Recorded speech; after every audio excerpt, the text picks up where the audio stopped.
Good evening. Welcome to Scotland at 7 with me, Gordon Ross. It's the 21st of September, solstice, the middle of winter. Now, joining me in the studio this evening is, of course, Chris McCusker, who's joining us from his studio.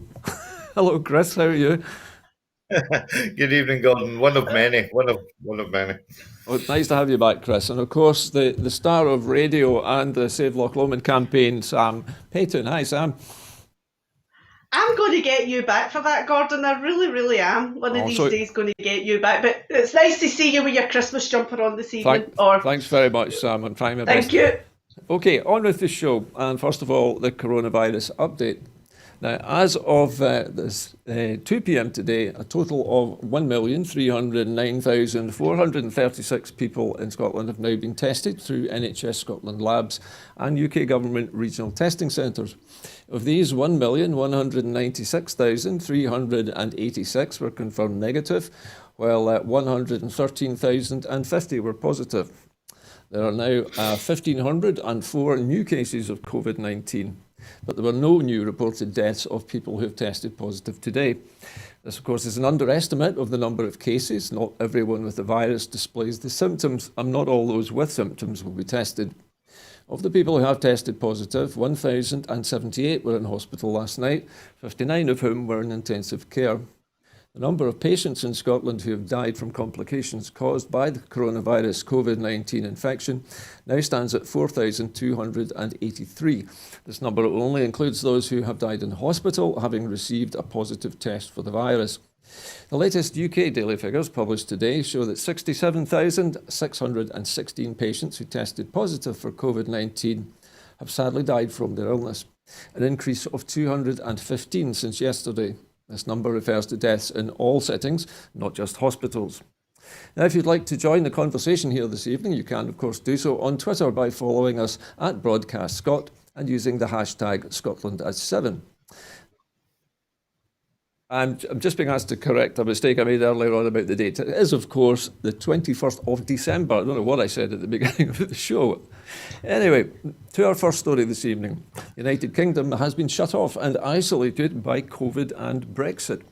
Several countries closed their borders to the UK today over fears of a highly infectious new coronavirus strain, causing travel chaos and raising the prospect of food shortages just days before the UK is set to leave the European Union.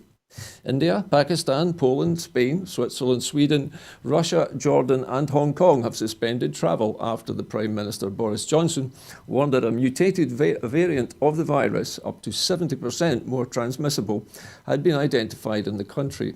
Saudi Arabia, Kuwait and Oman closed their borders completely. Several other nations blocked travel from the UK over the weekend, including France, Germany, Italy, the Netherlands, Austria, Ireland, Belgium and Canada, although experts said that the strain may already be circulating in countries with less advanced detection methods than the United Kingdom's. France shut its border to arrivals of people and trucks, closing off the UK's most important trade artery with mainland Europe. No driver wants to deliver to the UK now, so the UK is going to see its freight supply dry up, France's FNTR National Road Haulage Federation said. The First Minister of Scotland, Nicola Sturgeon, released a statement this afternoon. Following a meeting today of the SGORR, the Scottish Government's Emergency Resilience Committee, on the closure of the French border to UK freight, the First Minister, Nicola Sturgeon, said, "We're closely engaged with the UK government, pressing them to find an urgent solution and to get the channel ports open again, and that is the overriding priority. What is reassuring is that Scotland is well stocked with food and medical supplies. We are in close communication with the NHS and with food retailers, and there is no issue that causes concern for the immediate few days ahead. We will be monitoring the position closely, particularly as we move into the post-Christmas period. What absolutely is an immediate concern is the impact on exporters, not least of perishable goods such as seafood. This is their most critical time of year and right now, and their products are trapped miles from their markets, and that has to be urgently resolved. We have raised the question of financial support for those hit by this action with the UK, and we stand ready to help in any practical way we can as the situation develops, and we'll keep all actions under active review." Sam, let me come to you first of all. Things have been moving very quickly in the last 24 hours with this new strain of the virus being detected, and now countries around Europe seem to be thrown into panic and are closing their doors. Sam, I mean, did you expect things to happen as quickly as this? It seems to have been a very rapid deterioration, doesn't it? Things have moved very quickly. I mean, every time you turn on the news, there seems to be an announcement from another country that they're closing their border, and you can't blame them. You honestly, you can't blame them. I believe there's 30 roundabout at the moment. Yeah. 13. 13. 30. I'm getting 30. corrected. I'm getting correct. But no. It's 40. So I said 30, but it's actually 40. So there we go. We got there in the end. But no, it seems to be that there's many countries closing up. I don't blame them. At the end of the day, if for a mutation to be detected, then there needs to be, immediate action taken, and that's what's happening. And unfortunately, it's affecting our ports for goods going in and out of the country as well. And yeah, with Brexit looming as well, things are not looking very good. Sam, it seems to be affecting mainly the channel ports, particularly Dover to Calais. Do you think there's an argument now for Scotland having its own ports open, perhaps? Definitely. No matter what, there needs to be something in place, regardless, whether it's temperature checks, whether there's rapid testing, there's got to be something in place, because by the looks of things, COVID's not going to disappear overnight, and we need to be able to import and export goods, vital, and that includes, more importantly, vital medicines and food. So yeah, we definitely need to get our ports open, but with this new virus, this new mutation of the virus, it's not exactly making things any easier at the moment, is it? It certainly isn't, Sam. Chris, if I could turn to you, the immediate ban on the movement of people seems to be outward from the UK rather than inward. I'm not sure if you still have contacts in the aviation industry who might be able to help to clear up whether people are allowed to come into the UK from the EU. Do you know anything about that? What we're seeing, I don't have any up-to-date information. I've been out and about most of the day today. But what we can see here is that countries such as Hong Kong and, as far-flung as Hong Kong, Pakistan, the Central Asian hubs, Singapore and all the rest of it, they have all basically shut their borders to any incoming flights from the UK. So that basically signals to the airlines that they are going to cancel their planned charter for the next couple of weeks anyway. But what, again, we have to remember is the fact that, notwithstanding that since this whole Brexit disaster has been forced upon us, the UK have lost about 70,000 EU migrants who were actively within the labour force in the UK as well. And if you take a section of that UK migrant force out of who used to work in aviation and freight forwarding, and also in the supply chain, then, it doesn't bode well for going forward, that's for sure. And what we've got now, what we're seeing at the ports at this moment in time is just a small insight into what it's going to be like in January the 1st. And, the unfortunate thing is that when January the 1st hits, then obviously the UK government will just blame it on COVID. Chris, do you think there is an argument here for the UK government calling some kind of emergency? Because this seems as though it's getting out of control very quickly. Not just the disease itself, but the hurried reactions of these other countries isolating the UK. that surely there needs to be some action by the UK government to get a hold of this situation. Well, just today we've seen that all three devolved competencies have called on the UK government to ask the EU, for a what's the word? A kind of like a stopgap on Extension. an extension or stopgap. Something that is going to be able to bridge the gap because of the fact that this pandemic is an ever-changing evolution. Then you have to look at the situation on a daily basis, and common sense dictates that if if Europe is grinding to a halt because of a new surge in this pandemic, then the UK should take note of that and try and work out a way forward rather than putting the blinkers on and just nothing's happened routine.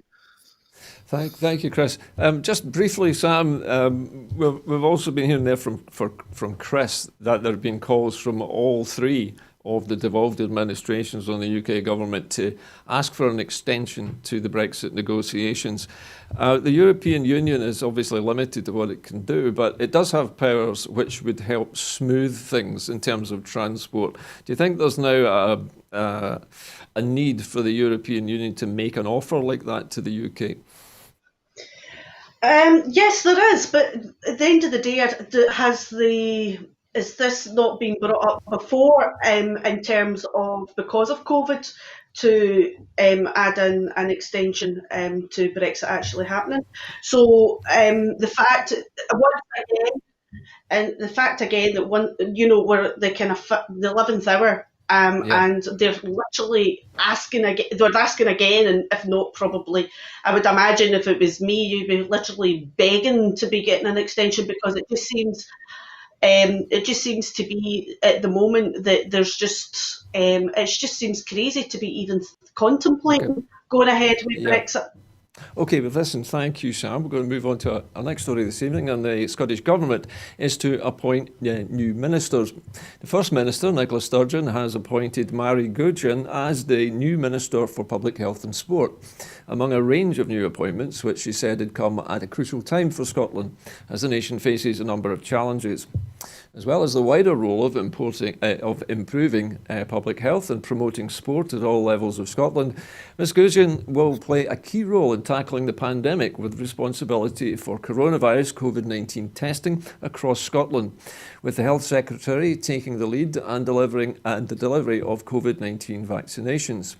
Ben Macpherson is to become the Minister for Rural Affairs and the Natural Environment, supporting both Rosanna Cunningham and Fergus Ewing, where he will focus on the impacts of Brexit on the rural economy, support efforts to tackle climate change and to protect our wildlife and biodiversity. The Minister for Trade, Investment and Innovation, Ivan McKee, will take on additional responsibilities for supporting Finance Secretary Kate Forbes as the Scottish Government prepares to publish its budget early in the new year. The Minister for Europe and International Development, Ginny Gilruth, is to take on responsibility for migration. Last week, the First Minister nominated Angela Constance as the Minister for Drugs Policy. Chris, I'd like to take your comments on these new appointments first. I know that you're a little bit more connected through the party. What can you tell me about the importance of some of these appointments? Why are they being made now?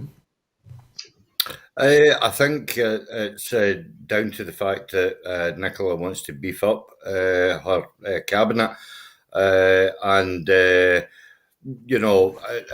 from a personal point of view, Ivan McKee, I've worked alongside Ivan in the Friends of Palestine, so I know Ivan quite well, and he's had great success in the procurement sector and stuff like that for Scotland. So Ivan's got a great business head on him, and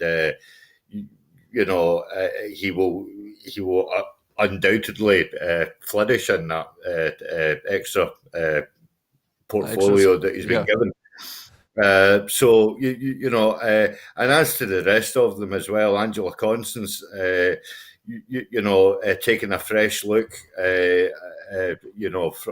taking over from Joe Fitzpatrick, who actually resigned. Yes, this is the Minister for Drugs Policy. Just like to, yeah. I would just like to clarify that, since how the BBC actually said that he was sacked and not resigned. So we've cleared that one up.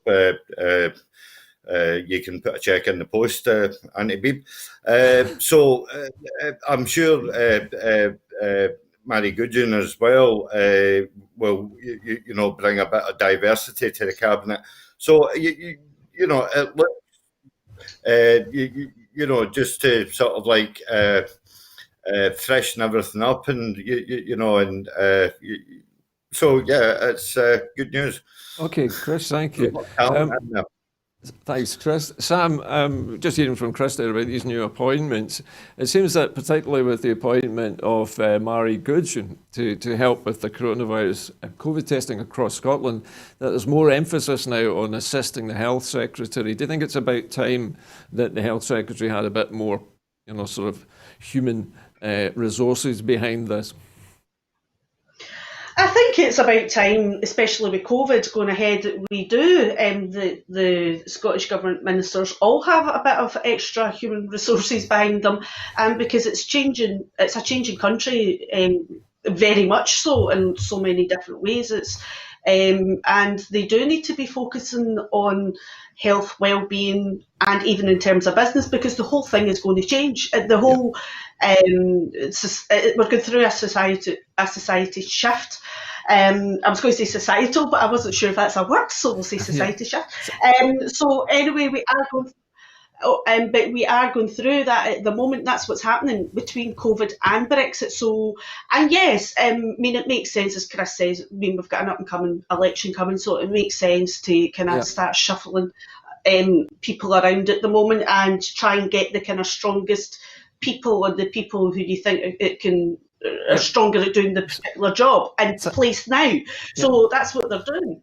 Sam, can I ask you the appointment of Ben McPherson, who's to become the Minister for Rural Affairs and the Natural Environment? Now he's going to be supporting Rosanna Cunningham and Fergus Ewing, and he's going to be looking at the impact of Brexit on the natural environment of Scotland. How important is the natural environment, do you think? Well, in your own case, how important do you think that is?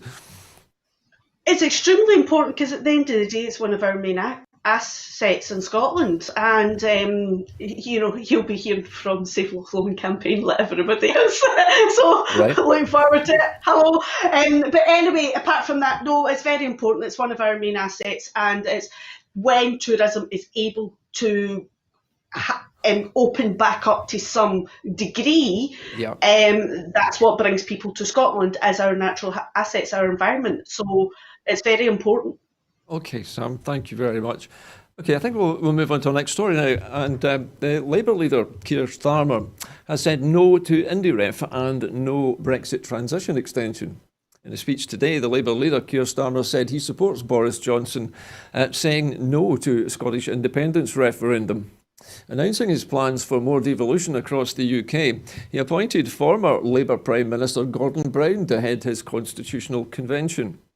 Professor Nicola McEwen questions whether this phrase, "this won't be an exercise in shifting power from one parliament to another," suggests that his end goal is to bypass or weaken the devolved legislatures and to devolve power to local communities and councils, rather.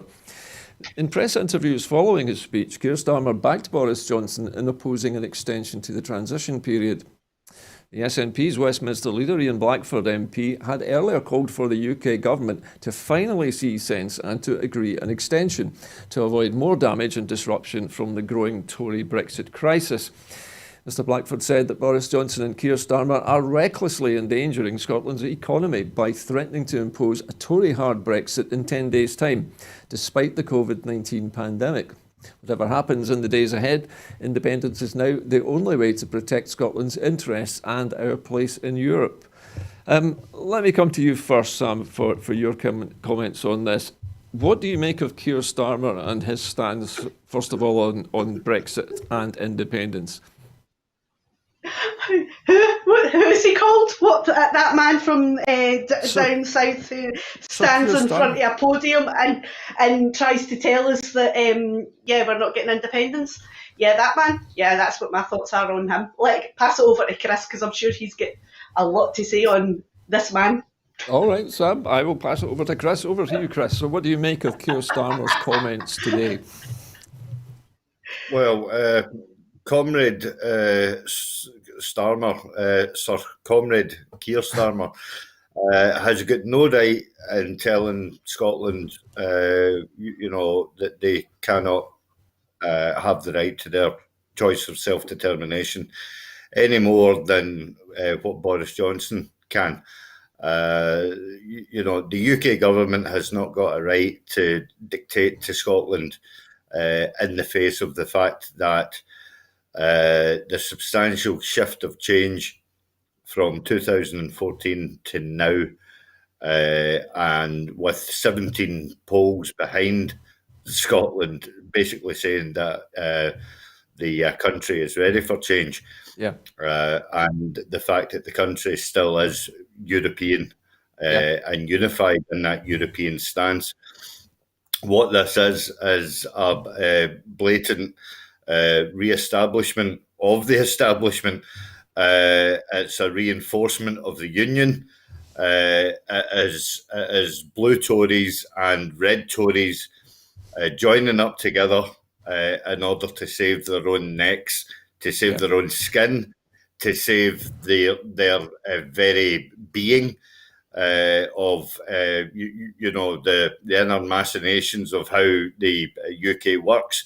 And to put a fine point on it, they are absolutely running scared. I'll hold back from what I really think that they're doing, but they are running scared. And this is on the back of the establishment of the union office in Edinburgh. This is off the back of the establishment of Michael Gove heading up a union sort of like portfolio in order to try and outmaneuver the wider Yes movement. And it is quite simply that the fact that the union is capitulating and they are panicking big style. So, Chris, and quite clearly, as Ian Blackford says, they have to wake up and smell the coffee and realise that Scotland has got the right to choose. Well, Chris, I was just going to say that the Labour Party has now slumped to about fourth position, virtually, as a party in Scotland, from being in dominant position for 80 years. What went wrong for Labour? Why did they end up in the state they're in now? I mean, Mr. Starmer obviously now has no interest in garnering votes in Scotland. Otherwise, obviously, he wouldn't make this kind of comment, would he?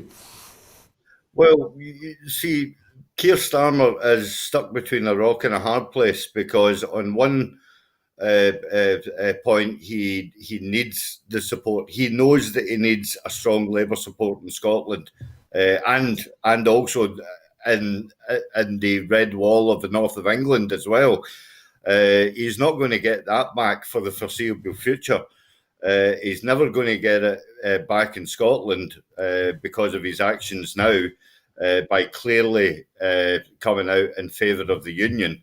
And that is what the systematic change that has to happen. And this actually comes from an ex-Labour activist. As you know, a trade unionist like myself, to actually, point out, as I did to Richard Leonard when he was my political officer in the GMB, is the fact that this is the straw that will break Labour's back in Scotland by not actually having the cojones, shall we say, to actually back the country in which they claim to represent. But the unfortunate thing for Labour, particularly Scottish Labour, is the fact that Scottish Labour is only a branch office and they cannot wag the tail of the dog that's actually driving them, which is Westminster. So you're saying basically that Scottish Labour basically has to toe the party line at all times? Scottish Labour have to toe the party line because the majority of the money that supports Scottish Labour comes from UK Labour. Yeah. Labour, as you quite rightly pointed out, in the polls are now looking to be surpassed by the Greens, into fourth place. And if they don't buck their ideas up, they might actually be surpassed by the Lib Dems as well. Yep. And that would be a woeful showing. And I mean, what I honestly, it's if I can possibly mention yesterday's football match, If you Labour must. are as exasperating as Celtic. Do you know what I mean? They are bereft of ideas. They Oh dear. are absolutely they are bereft of any direction, and they just never fail to amaze you at the last minute. And this is just another amazing minute Yeah. because they still haven't learned what it takes, what it requires to be relevant in Scotland, Yeah. and that means to engage in the independence question. It's not backing independence; it's Yeah. actually engaging with the independence question in the first place. Okay. Listen, Chris. And they're totally missing. Chris. They are totally missing what actually happened at the STUC conference. Okay, Chris, thank you for that. Sam, just before we leave this subject, I had one other question for you. I know we were joking earlier on about your reaction. What do you think about Gordon Brown being made the figurehead for this fight back? Do you honestly expect me to answer that?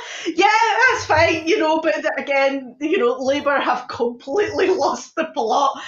Gordon Brown is not exactly going to make people of Scotland to suddenly turn around and start supporting Labour. They have lost their voice in Scotland at the end of the day, Gordon, and they need to, as Chris says, they need to start engaging in the topic of independence. And they really need to sit down and have a serious discussion with themselves, because at the moment they are a lost party, and there's so many members that have left Labour who are politically homeless at the moment, and it's just, they've totally lost the plot. But yeah, Gordon Brown, that is quite funny actually. So do you think in appointing Gordon Brown, they're really just flogging a dead politician? Oh, definitely. That's the funniest thing. When I seen that, I had a giggle when I had read that. But yeah, that's quite funny. It's comedy gold, really, isn't it? Okay, Sam, thanks very much, both of you. Now, we're going to move on now, and £104 million is being made available for for a tourism and hospitality lifeline.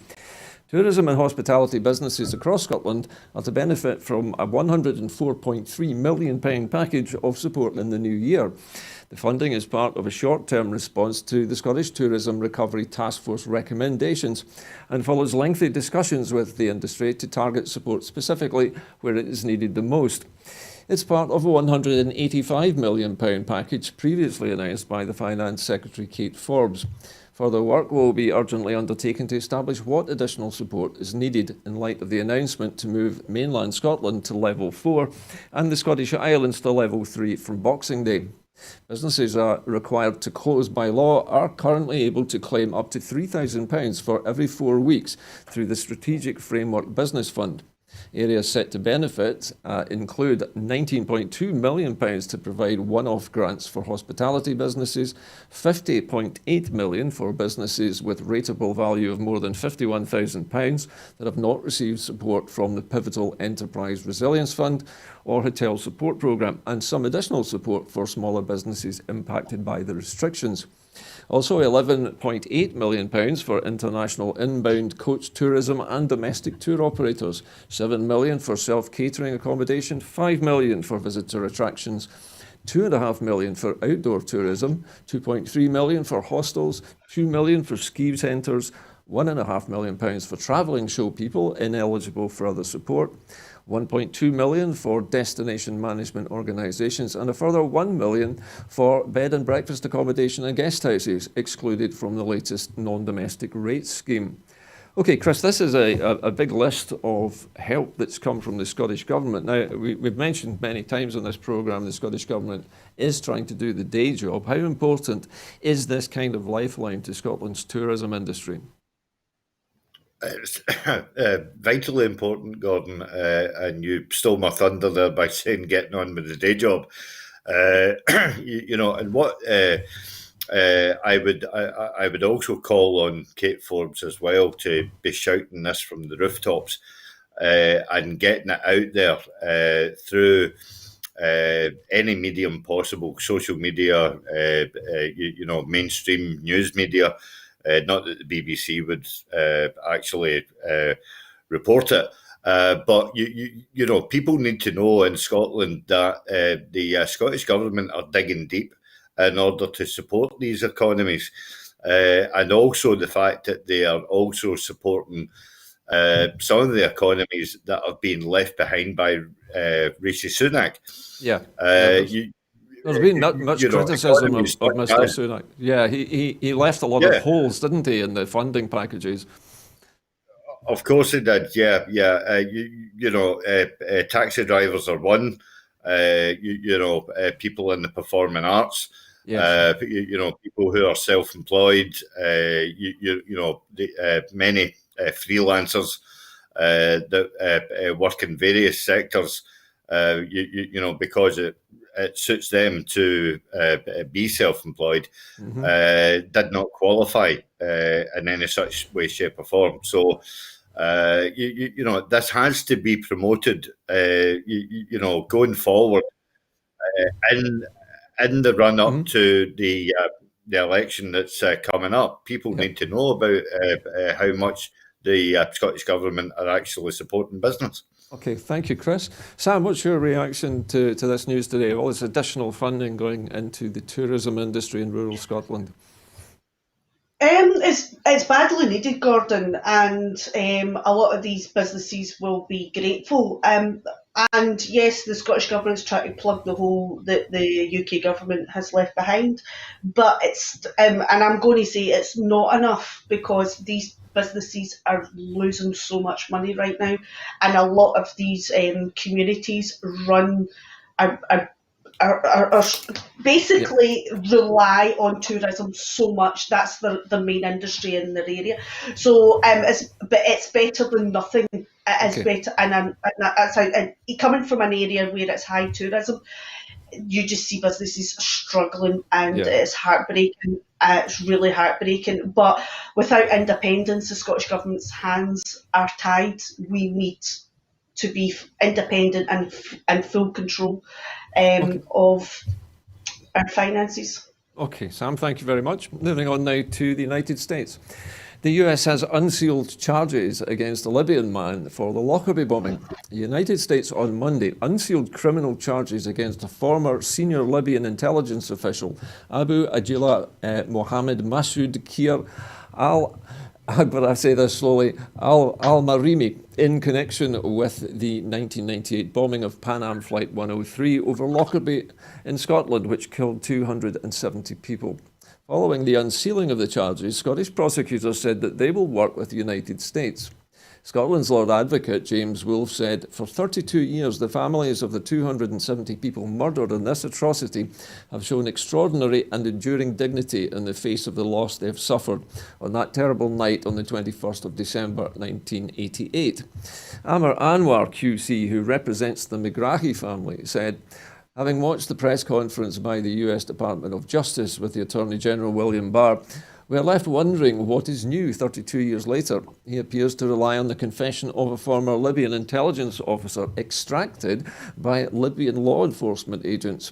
Mr. Barr's attitude to Scotland was deeply patronising and insulting. It would appear that the basis of everything said by Mr. Barr, that the conviction against the late al-Megrahi collapses. So does the case against Masood. Sadly, to the McGrahy family and many of the British relatives of victims I represent, this appears to be a tragic repeat of history and injustice." Now, Sam, this is obviously a very sad event. I remember it well, I'm sure you do yourself. But 32 years later, why on earth do you think the Americans are suddenly unsealing this? Do you think they feel this is unfinished business, perhaps?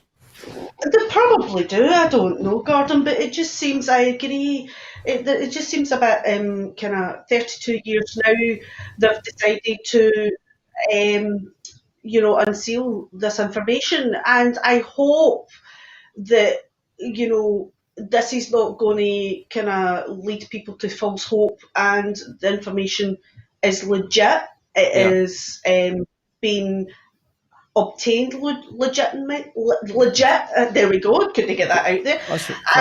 So yeah, it's very much it's it's a strange one, and these families have been through the mill, for the last 32 years, and it's just heartbreaking. And today's the anniversary, and it's just it's what these families have been through and continue to go through. So I hope there is a good reason now to be coming forward with any information that the Americans seem to have. Thank you very much, Sam. Chris, is this information that's been extracted from a Libyan intelligence agent who I understand was actually arrested for his role in taking down the Gaddafi regime, do you think this is going to be a reliable confession, or is this the Americans trying to just find somebody to pin this on? I'm not too sure how reliable it will be or will not be. There's a lot of dubiety as to the timing of this thing. That Amir Anwar was saying that he found that the timing was just a bit odd. Crash on on this actual day. It's a strange time to announce it. Yeah, is the guy not actually still serving a sentence, a 10-year sentence for bomb making anyway? I've no idea, Chris. That's the problem. We don't have this information. I am led to believe that he is still serving a sentence of. So, to come out with this again, it's. So you think it's just picking up a scab here, Chris? Is it? Yeah. That's an ideal way of saying it. It's like picking a scab, and the other side of the coin as well is because I seen the press conference, and Barr was at pains to point out that they will never tire to work with their Scottish counterparts in order to get to the end of this. Chris, I was just going to say, Chris, I'm afraid we're running out of time on this item, so I'm afraid we'll have to move on. In Essex, Essex lorry driver, sorry, I beg your pardon, let's start the story again. The Essex lorry death. 2 people have been found guilty over manslaughter of 39 Vietnamese people. 2 people smugglers have been found guilty of 39 counts of manslaughter for the suffocation of 39 Vietnamese people as they were being shipped in a sealed refrigeration trailer across the channel in October last year. 2 drivers were also found guilty at the Old Bailey of conspiring to transport Vietnamese migrants from northern France to Britain. The verdicts came at the end of a trial which exposed for the first time a complex and lucrative operation which has for years illegally brought Vietnamese people into the United Kingdom. Eamon Harrison, 23, a lorry driver from Northern Ireland, and Georga Nica, 43, the coordinator of the operation from Romania, were found guilty of manslaughter. Another Northern Irish lorry driver, Christopher Kennedy, who's 24, and Valentin Calotta, 38, a pickup driver from Romania, were both convicted of conspiring to smuggle people into the country unlawfully. The police said that the 2 ringleaders, Nika and Ronan Hughes, 41, who pleaded guilty before the trial began, were motivated by pure and utter greed when they decided to ignore the obvious risks and packed the container with double the normal number of people to increase their profit on an operation which has netted them hundreds of thousands of pounds for every consignment of migrants. Each passenger paid the smugglers between 10,000 and 13,000 to be brought from northern France to the United Kingdom. The victims are 28 men, 8 women and 3 children, 2 of them aged 15. When it became obvious there was insufficient oxygen, they made desperate attempts to escape. and they tried to call the emergency services in Vietnam as they began to die inside the dark container where the temperature had risen to 38.5 degrees Celsius. They recorded farewell messages to their relatives. They died of asphyxia and hyperthermia or overheating. Now, Sam, this is a terrible case, isn't it? Sorry, Sam, we've got to move on. We're running a little bit low on time. We'll come back again to you in a moment.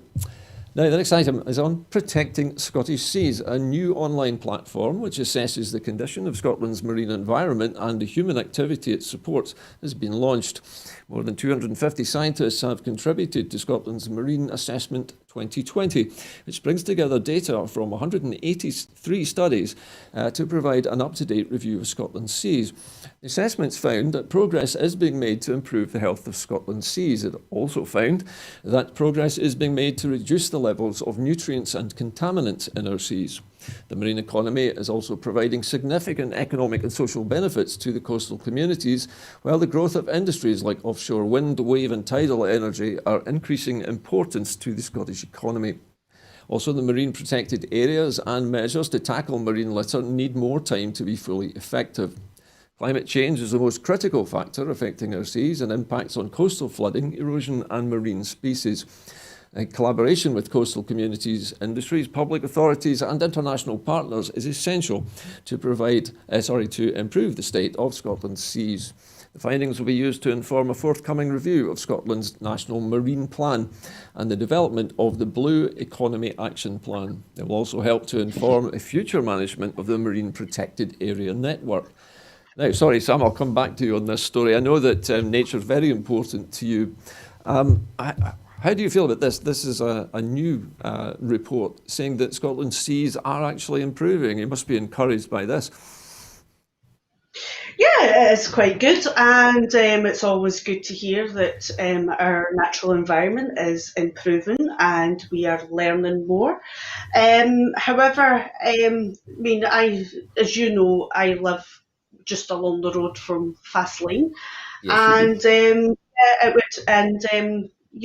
there's certain things that are not protected that should be protected around about the waters there due to the goings on, which is a shame because around about there is the Atlantic rainforest and there is various other species which are not able to be protected the same way because of Fastlane, and that's kind of heartbreaking when everybody else were trying to do such hard work, trying to put things in place, and then you've got this big huge chunk of Scotland, the Holy Loch, the Clyde going out into the west coast, and that it's not that seems to be that there's limited protection, we shall say, due to the forces of the Ministry of Defence. So, Sam, your main concern is the fact that despite that this report is saying that Scotland's coastlines generally and its seas are improving, there are large chunks of our sea lochs and other environment which aren't under our control. Yeah, there is. You just need to have, if you're ever up that way, you just need to have a look. And it's horrendous. It's absolutely horrendous. And it's some beautiful parts of the country as well.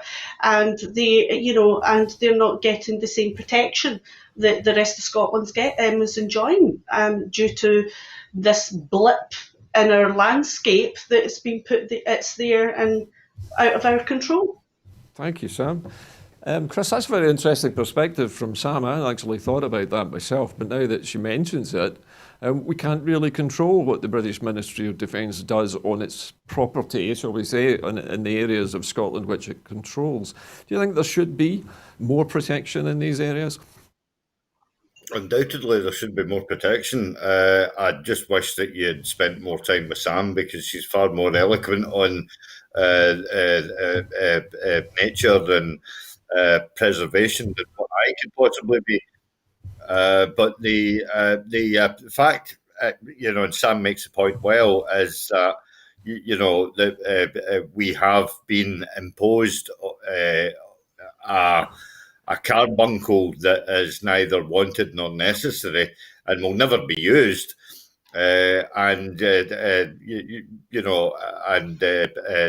natural forces have been pegged back, just to make way for that. So, Chris, it's been in the news in Fazline several times that the Ministry of Defence has requested permission to increase the amount of radioactive leakage permitted from their submarines.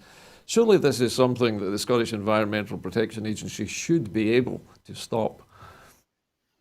Well, again, I think Sam is a better one to highlight the inadequacies of SEPA. But just from the point of view, remember when Boris was talking about building a bridge between Scotland and Northern Ireland? Like even just the actual stuff that has been dumped in Beaufort's Dyke. Yeah. Just putting stilts into that and all the rest of it, dangerous, really runs down my spine just thinking about it. Chris, also, I'm sorry I'm going to have to cut you off shortly. We're running out of time again. We've got so much to get through this evening. And our next item, the building of a new Scottish energy sector.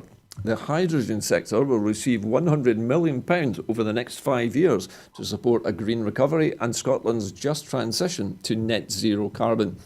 Scotland is set to become a leading hydrogen nation with an ambition to generate 5 gigawatts of renewable and low-carbon hydrogen by 2030, enough to power the equivalent of 1.8 million homes.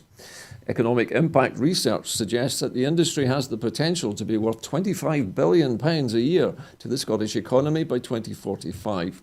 Hydrogen emits no carbon dioxide and can be used as an alternative to natural gas to transfer and store energy and could replace fossil fuels in industrial processes, internal combustion engines and homes. Now, Sam, I know that you are a very keen environmentalist. What do you make of this? The Scottish Government is now supporting a hydrogen economy. Many people haven't heard of this. Are you a bit more informed about this than we are? Yeah, it's a good thing. Basically, it's good. In layman terms, at the end of the day, if it cuts our carbon emissions, anything that cuts our carbon emissions is actually really helpful.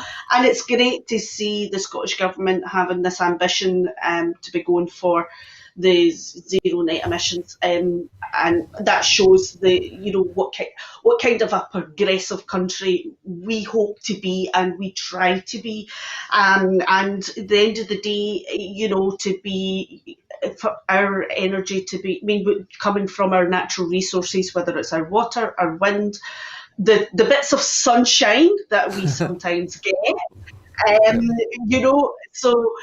But however, we've got all this and we can do it, and we are naturally a rich and resources that we can provide energy throughout the country and to other countries, because I think they're actually talking about providing green energy to England as well. Yes. But however, while we are shackled, to Westminster, we're not going to be able to hit these targets, and we're not going to be able to do this, because what's going to happen is Westminster are going to try and overrule and undermine the Scottish Government at every turn. So let's hope not, Sam.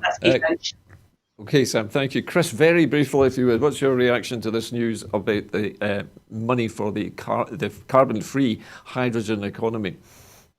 Well, very briefly, Gordon, and I'll make this point very quick. And I can speak with some authority here that the SNP trade union executive firmly back a green, just transition. To diverse into that economy. Along with that green, just transition, is not just the infrastructure, but it's also the diversity of jobs. Yeah. The skills that Scotland has available at this moment in time will help Scotland, make that transition to reconstruct its infrastructure. Also, but also, again, I've got to highlight and augment exactly what Sam had said, is the fact that going forward, the Westminster government will suppress everything and anything. You only just have to look at the fact that the UK government didn't exactly cover themselves in glory and bend over backwards in No, that's order true. to help the likes of BIFAB and all the rest of it, with the internal UK subsidies, Yeah. which would have seen the future of those yards being retained, Yeah. to what they were actually producing at this moment in time. And with the internal market bill going forward, what they want to do is to centralise all power to Westminster and hand it out in dribs and Okay. drabs, Okay, Chris. as going to affect us going forward. Okay, so we would be losing control over these industries to Westminster. Now, the Wellbeing Economies Group has been expanded. Scotland has welcomed Finland as a new member of an international initiative to promote the economy of well-being. Finland will join the Global Wellbeing Economy Governance, or WEGO network, a group of countries which work together to develop ideas on how economies can promote the broader well-being of the population. Scotland is a founder member of WEGO, which pools knowledge and shares expertise on how to advance economic, social and environmental sustainability. Putting well-being at the heart of the economic policy leads to a focus on issues other than gross domestic product, such as the health and happiness of citizens, the quality and security of employment, as well as economic wealth. The First Minister, Nicola Sturgeon, said, "Now more than ever, as we face an unprecedented challenge of COVID-19 pandemic, it's clear that the goal of collective well-being should be a key part of the economic strategy. We warmly welcome Finland into the Wellbeing Economy Governance Group. We have ruled its contributions to the group. We have valued its contributions to the group and how it ensured a focus on well-being during the Finnish presidency of the EU last year." Okay, Sam, over to you very quickly. A government policy which basically tries to ensure the happiness of its population. This is radical stuff, isn't it? It is. It's again progressive and is absolutely fantastic. As you know, Gordon, I'm all about well-being and the well-being, people's mental health and things, and I think it's absolutely amazing. And to welcome Finland into this wee hub is just great. I just, at the end of the day, if people are happy, if they are secure, if they feel that what they're achieving is meaningful, they will achieve more.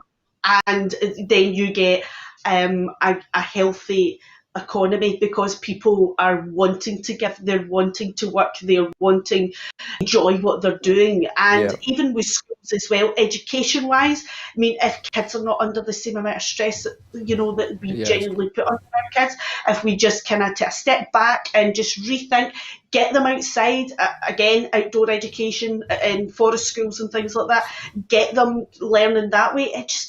Kids are sponges, but sitting in a classroom setting at a table with a pen or a tablet, as it is now, a Chromebook, their brain shuts down. They need to be able to use their imagination, but I love it.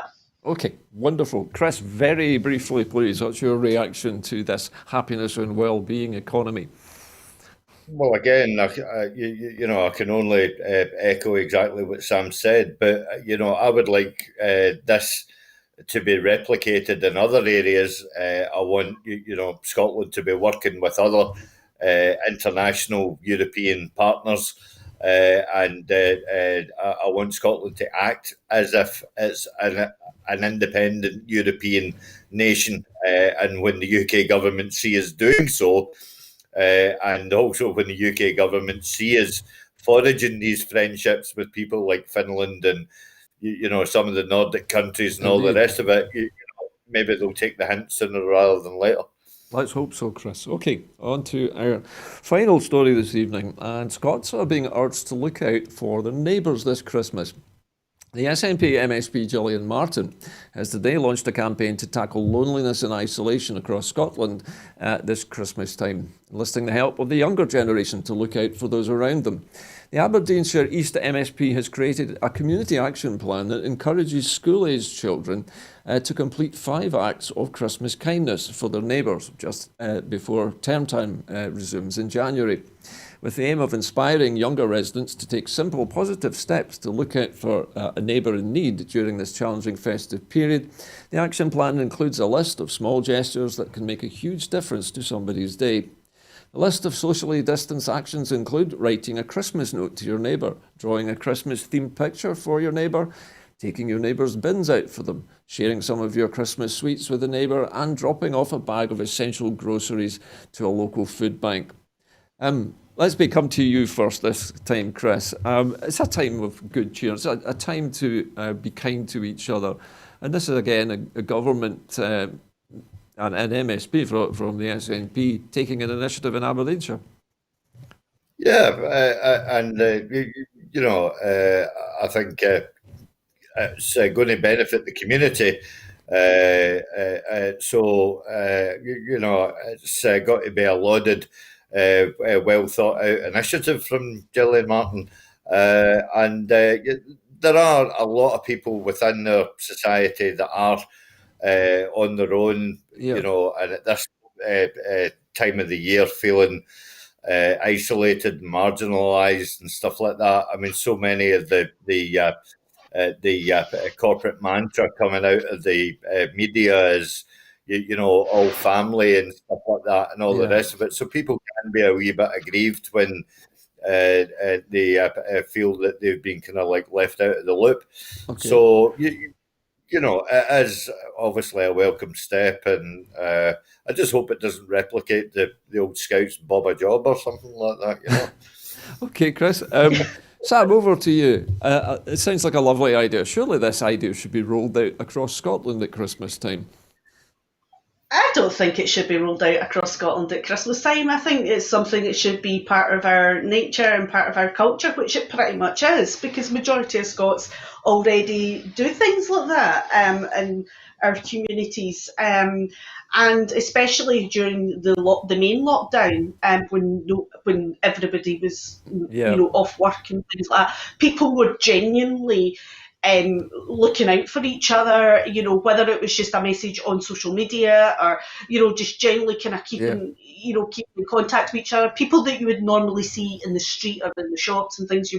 So it's already there. I think what happens is sometimes, and it goes back to well-being as well, is we're so busy with life, we're so busy with work. We forget. And our commitments, we forget. But Scots genuinely do look out for each other. We do genuinely when we are able to. But one of the things we've got to remember as well, it's not just people living on their own. Some people can feel alone and alienated even if they're living with a family. So, and it's about just a smile. When you're out and about, just a smile and saying hello to people just can make such a huge difference to someone's day. And I think we need to kind of get back to that, just a smile and a hello. I mean, I don't know about you, Gordon, but I know when I'm out and about, when we're going up and down the cycle track and things like that, or a walk, complete strangers, and it's always, hello, how are you? And that's, just that bit of communication, and it's lovely. Okay. Well, listen, thank you, Sam, and also Chris for your brilliant contributions this evening. Sadly, we're almost out of time, but of course it's my duty this time in the evening to remind you that Broadcasting Scotland is running a major crowdfunder at the moment, and we're also trying to recruit more volunteers for Broadcasting Scotland. So if you'd like to help us, please support Broadcasting Scotland by following the instructions on your screen now. But from this edition of Scotland at 7, and from me and my two guests, Sam and Chris, a very good evening to you.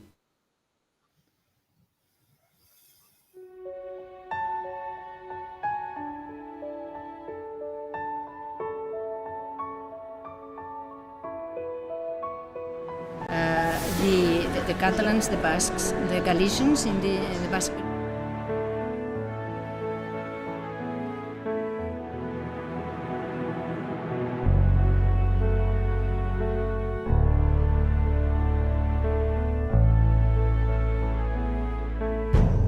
An independent future for Scotland.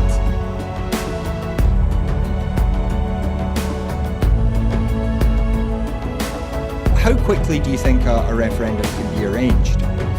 Best practice demands that it should be 6 months.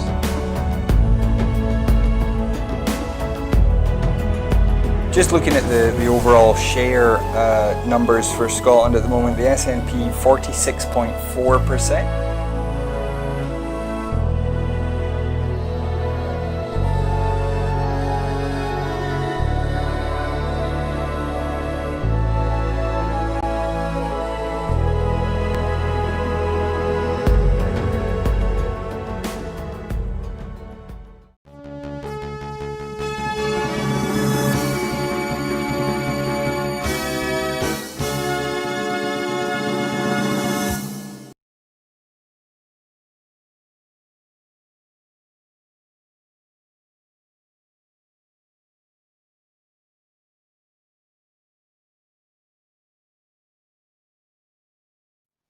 Hooray!